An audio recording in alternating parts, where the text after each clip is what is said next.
இதை வேற மாதிரி எப்படி பண்ணலாம் அப்படின்னா, இப்ப நார்மலா நம்ம வந்து ஃபார்முலா என்ன படிச்சிருப்போம்? 4/3 πr3. இது நார்மலா 100% நமக்கு இருக்கிறது. சரிங்களா? இப்ப இதுல சேஞ்சஸ் என்ன இருக்கும் அப்படின்னா, இந்த R வேல்யூ எவ்வளவு அதிகமா இருக்கு? 50%. அப்போ 150/100 கரெக்டா? 100க்கு 150 அதிகரிச்சிருக்காது இப்போ. நார்மலா இருந்தா 100/100 இருக்கணும். அப்பதானே 1. இப்ப 50 அதிகரிச்சா என்ன ஆகும்? 100க்கு 150ன்ற விகிதத்துல அதிகரிச்சிருக்கும். இப்ப இந்த இடத்துல இதுக்கு மேல கியூப் போட்டா என்ன ஆகும்னு பார்க்கணும். 2 டைம்ஸ் இது 3 டைம்ஸ் வருமா? இப்ப இதை கியூப் பண்ணா இங்க ஆன்சர் என்ன வருது? 4/3 இன்டு பை அப்படியே வச்சுக்கோங்க. 3 கியூப் எவ்வளவு? 27. 2 கியூப் 8. இப்ப கேன்சல் பண்ணா 9 டைம். இதை கேன்சல் பண்ணீங்கன்னா 2 டைம். இப்ப அதிகரிச்சதுக்கு அப்புறம் அதோட வேல்யூ எவ்வளவு வருது?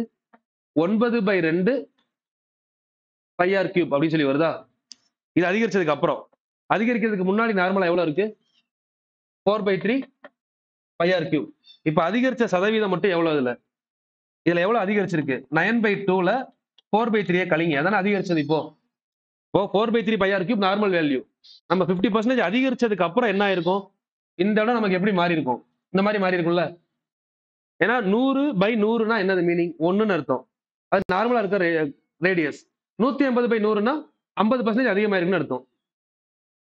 புரியுதா புரியலையா? சோ இதுக்கப்புறம் நீங்க மைனஸ் பண்ணீங்கன்னா டிஃபரன்ஸ் கிடைக்கும்ல. இதுக்கு டிஃபரன்ஸ் எவ்வளோ?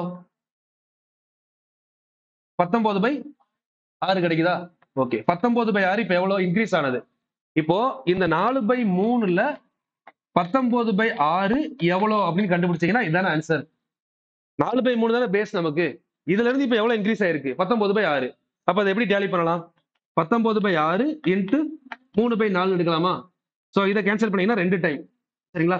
19/8 இன்டு 100 வருமா? 8ஆல 100 கேன்சல் பண்ணீங்கன்னா 12.5.